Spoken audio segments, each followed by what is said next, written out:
Claxon, vá, vá, vá, vá filosofia van. Claxon, vá, vá, vá, vá filosofia van. Claxon, vá, vá, vá, vá filosofia van. Olá, eu sou Zé Guilherme e você está aqui comigo no canal Entre Meios. Já que você está aqui, vou te convidar para se inscrever no canal, clicar no sininho para receber as notificações em primeira mão, curtir e comentar. Claxon, vá, vá, vá, vá filosofia van.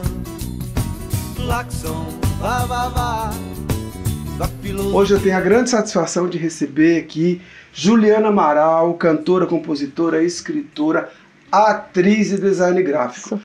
A gente não sabe o lugar certo onde colocar o desejo. E mais coisas temos por aí. Juliana, é um prazer enorme te receber. Sinta-se em casa, a sala é sua. O prazer é meu, Zé. Muita alegria de estar aqui. Obrigada pelo convite, obrigada pelo carinho. Eu que agradeço. Bom, sempre começo o nosso bate-papo pedindo para a convidada ou convidado falar um pouco de quem é essa pessoa, no caso, de quem é Juliana Amaral. Certamente a gente vai ter alguns spoilers, porque anteriormente já passou por aqui uma membra da família Amaral, né? E ela já contou alguns causos, algumas coisas interessantes. Mas de qualquer forma vamos relembrar. Juliana Amaral, quem é Juliana Amaral? De onde vem? Família, origens? O que come, né? Como se reproduz. Como se reproduz. Olha, eu sou a Juliana, eu tenho 50 anos, venho de uma família de pessoas muito musicais, como você sabe, né? De um pai e de uma mãe muito especiais. Sou mãe de 2 filhos incríveis, sou companheira do Humberto, canto porque eu não sei fazer de outro jeito, né? Eu canto para não morrer, eu costumo falar isso. Faço muitas coisas, sou muito orgulhosa de fazer tantas coisas como eu faço. E é isso, eu não sei me definir não, Zé, é muito difícil a pergunta. O que é a Juliana? A pergunta sei é mais sei não. A pergunta é mais para instigar um pouco, e é exatamente isso que você falou, são as suas referências familiares, origem, companheiro, filhos. Aliás, eu conheço um pouco mais de perto todo esse contexto, então posso abalizar que você vem de uma família muito especial, né? A gente tem aí nessa família alguns artistas mais, digamos assim, com mais proximidade da gente, né? Que é o caso da Ana Luísa, que é sua irmã, cantora, compositora, escritora. O João Paulo, que é um instrumentista fantástico, também compositor, cantor, canta lindamente. E como a gente estava comentando um pouquinho antes, o seu pai, que também canta, a sua mãe, que é uma figura especial, uma pessoa muito carinhosa e calorosa, fora os outros membros da família, seu avô, de quem eu tive a honra de gravar uma letra, e por aí vai. Eu brinquei muito com a Ana na entrevista dela, para saber dela como é que ela tinha escapado da saga de religiosidade, das religiosas, né? Você, como conseguiu escapar? Então, eu não sei se a gente escapou, né? Eu acho assim, a nossa família, a família do meu pai, especialmente, uma família muito religiosa, né? A minha avó, a Ana já contou aqui, a minha avó Júlia, ela foi tirada do convento para casar, casou-se, teve 14 filhos, né? E depois de viúva, ela voltou ao convento, né? Ela foi enterrada como uma irmã, como freira. Eu herdei dessa minha avó o nome, né? Eu chamo Juliana porque a minha avó se chamava Júlia. A minha avó do lado da mamãe, que é a avó Cida, também uma pessoa muito religiosa, enfim. É uma família muito católica, como na verdade grande parte das famílias mineiras, né? De pessoas de origem portuguesa, mineiras, são pessoas muito religiosas. Eu acho que a gente sai de um lugar muito católico, né, desse ambiente muito católico, porque a minha casa, os meus pais eram pessoas católicas, mas eles não eram assim uma coisa aficionada, não tinham muito a coisa da prática religiosa católica como rito, né, de ir à igreja. Eu fui,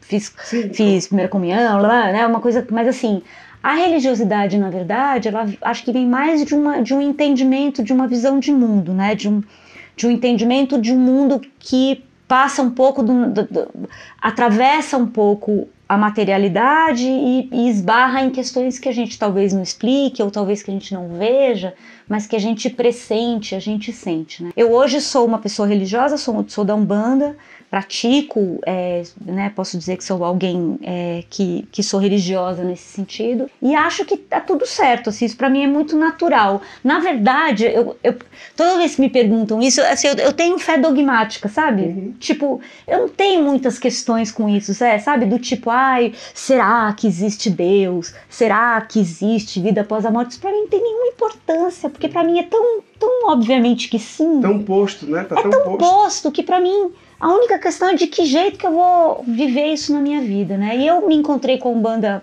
há uns 6, 7 anos atrás.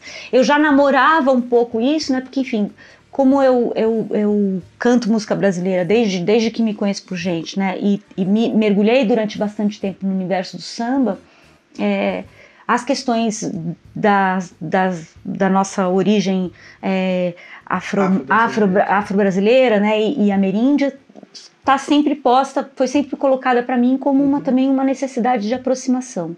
Então, o encontro com a Umbanda foi também um encontro com esse entendimento, né? Isso acho que é mais importante, na verdade, para mim, não do ponto de vista religioso, como prática religiosa, porque isso é individual, né? Isso é uma coisa que diz respeito à minha individualidade, né?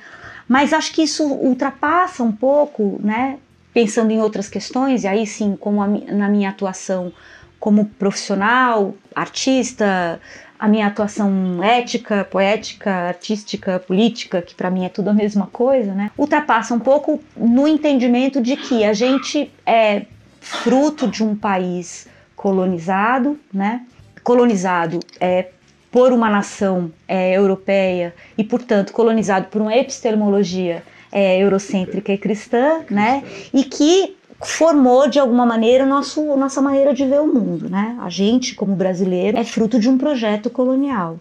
E um projeto colonial que é extremamente violento e que justificou as grandes violências que são basilares na nossa cultura. Então, o projeto colonial, por exemplo, justifica a exploração do homem sobre o homem, né? Então, a exploração desse corpo que é europeu e que, portanto, é mais mental, pode explorar, porque ele é superior dentro dessa epistemologia, o corpo negro, que é o corpo do trabalho, ou o corpo da mulher, que é o corpo do não pensamento, né? Então, essa lógica colonial, para mim, ela é o grande como posso dizer isso assim, para mim essa lógica é aquilo que eu não quero reproduzir nas minhas relações. Então eu faço um esforço tremendo, sobretudo porque eu sou uma mulher branca de classe média absolutamente privilegiada, né, de pensar sobre isso todo o tempo. Então a minha religiosidade, na verdade, ela vem muito mais como uma afirmação, né, de uma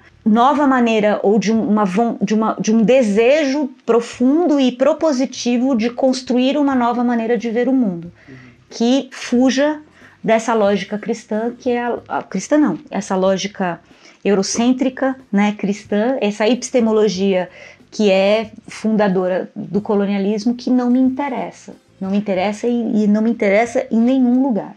A minha provocação quando fiz essa pergunta para Ana foi muito mais no sentido de brincadeira, porque assim, eu sei da quantidade de religiosas, de pessoas que foram pro convento, etc e tal, e que a gente acabou brincando que seu pai acabou escapando porque a sua avó achou que ele era muito levado para ir para talvez, então, né, para ir pro convento, tal, pro seminário, pode ser. Então foi mais no sentido de provocar essa brincadeira, de como é que você escapou de não ir pro convento? Foi bem... eu nunca pensei sobre isso. Não, realmente esse pensamento não passou pela minha cabeça. Nunca fiquei preocupada de ser vocacionada, né? Porque tinha isso, né? Será que eu sou vocacionada? Eu acho que eu já sabia que eu não era vocacionada, não.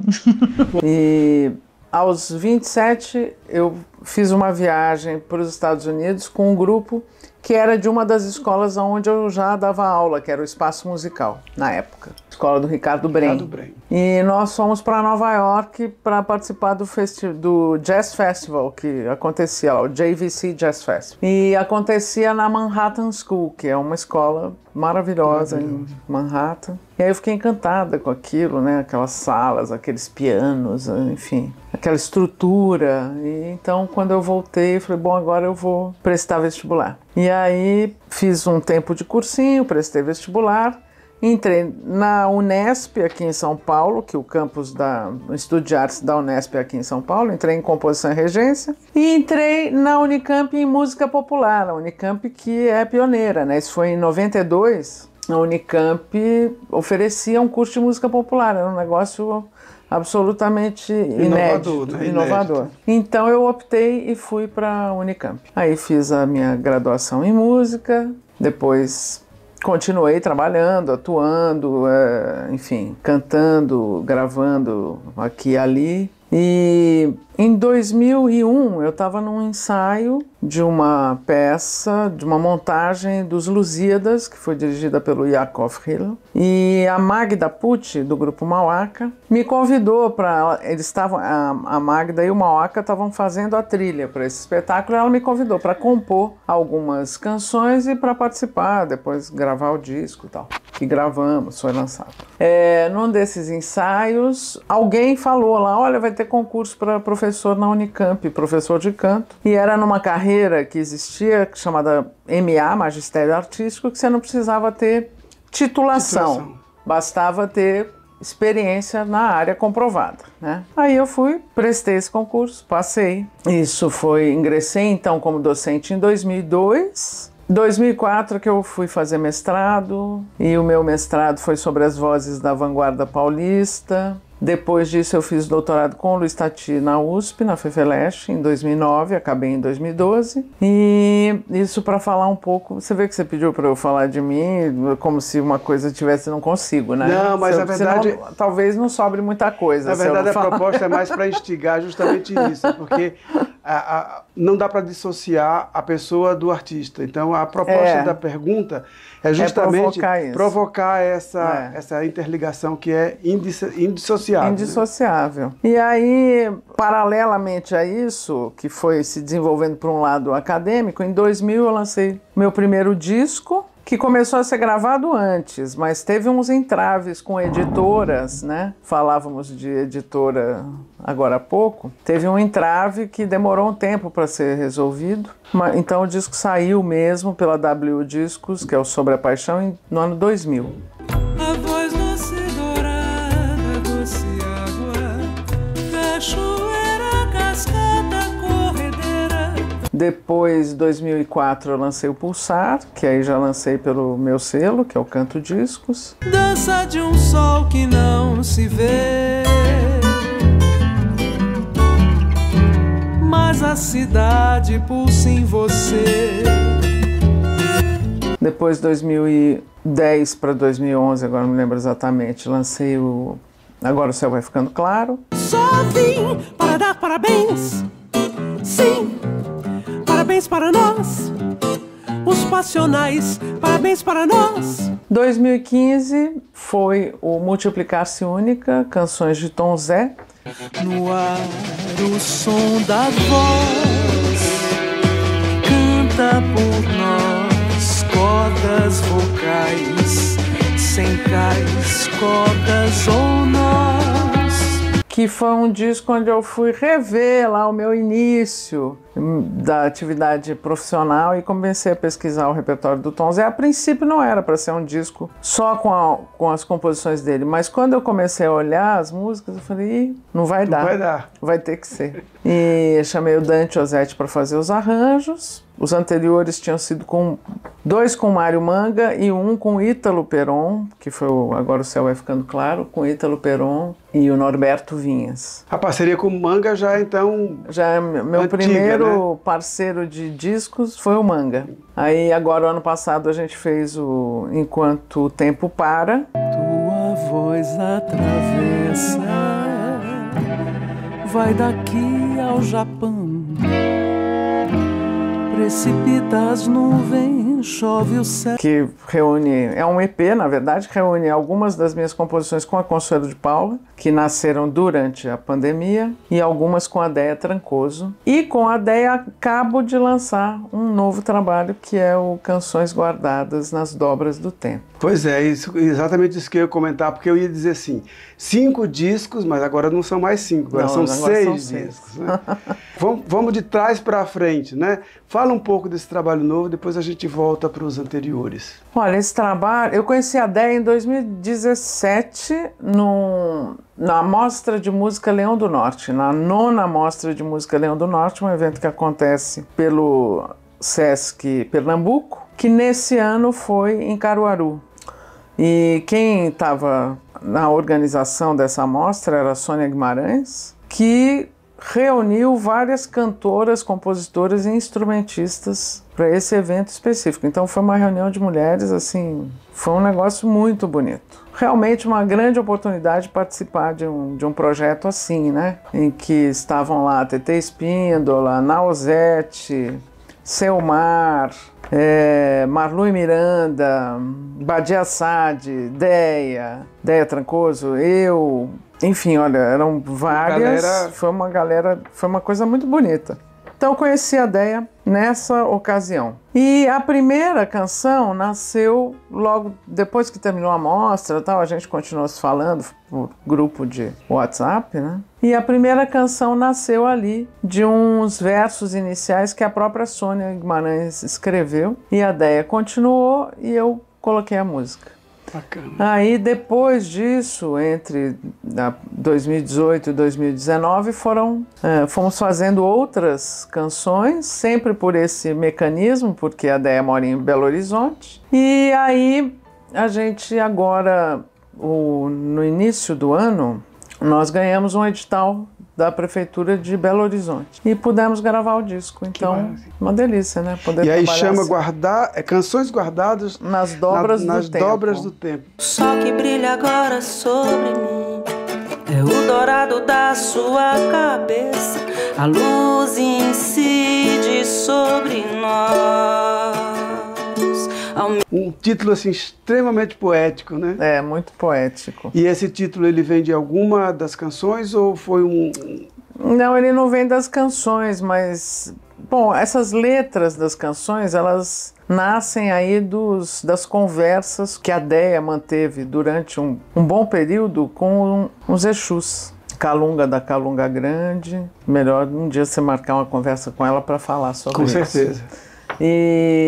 Então esse nome vem de uma fala de um deles. Foi assim que o nome... E o nome é maravilhoso. Maravilhoso. Né? Quando eu ouvi, falei, não, o nome é esse, nem adianta pensar em outro. Eu tive contato com o disco novo pelas plataformas, né?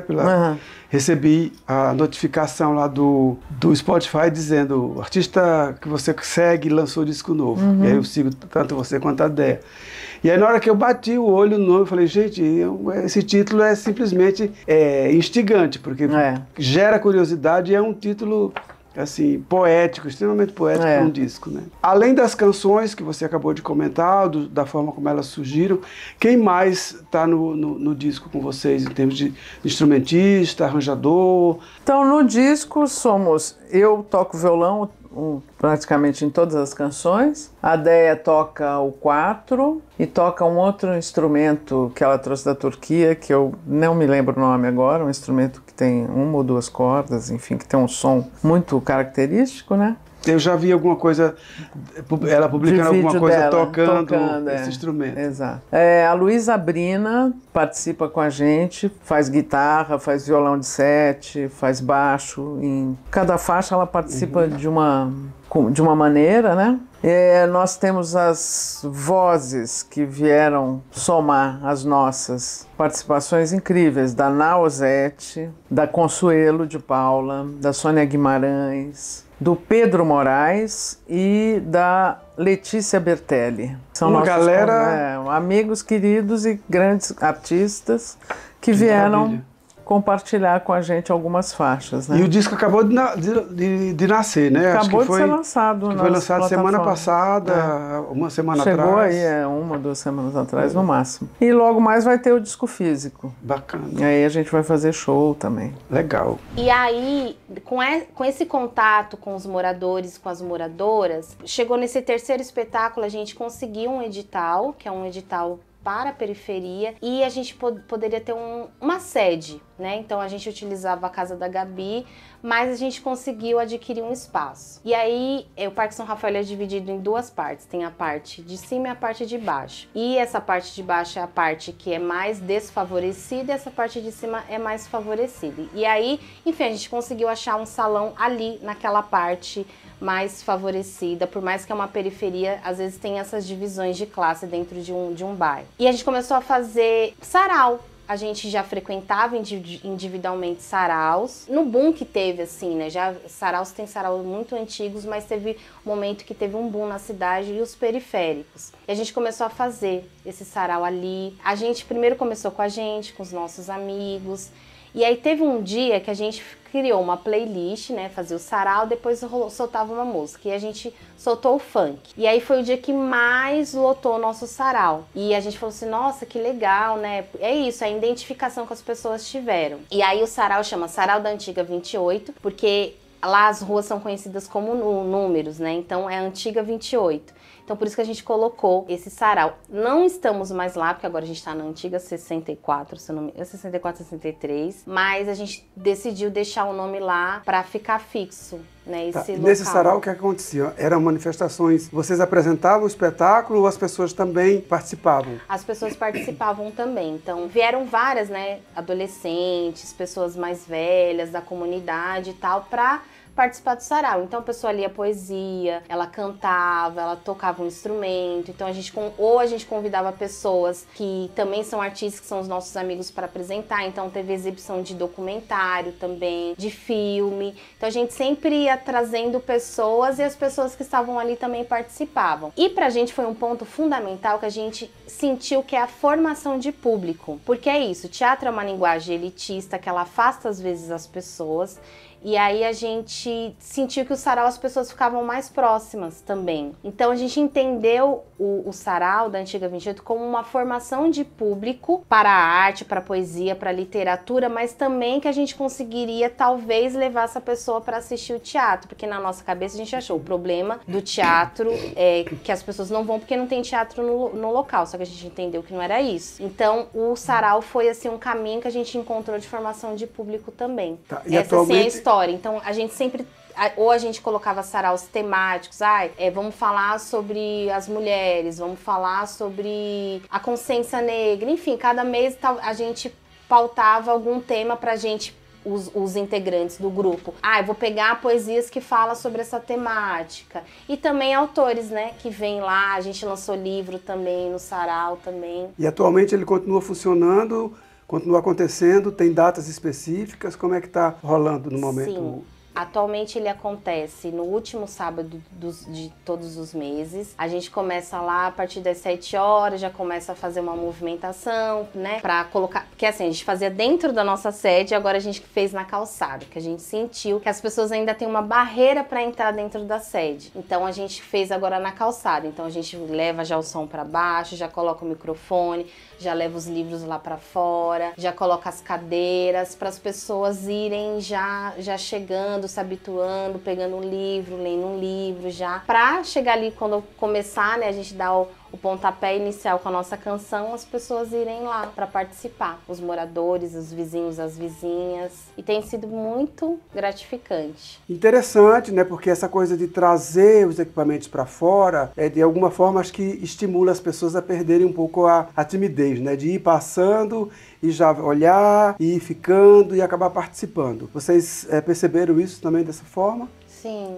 eu acho que desde um carro que passa com uma pessoa que para e fica olhando, né, desde uma criança que tá jogando bola, que também é importante o esporte, mas ela vem e para e fica ali e se interessa e pega o microfone e canta uma música, a gente percebe que é uma transformação, né, pelo menos no cotidiano daquelas pessoas que por ali que passaram, né? E para vocês também acaba trazendo mais público, né? Quer dizer, mais pessoas têm a oportunidade de parar ali, mesmo que seja 10, 15 minutos, mas de ter contato com o que vocês estão fazendo. Sim. Atualmente, qual é a formação do grupo? É eu, o Paulo Reis, a Gabriela Cerqueira, o Rogério Nascimento e a Mônica Soares. Somos em 5. E quem dirige o espetáculo? É uma direção coletiva?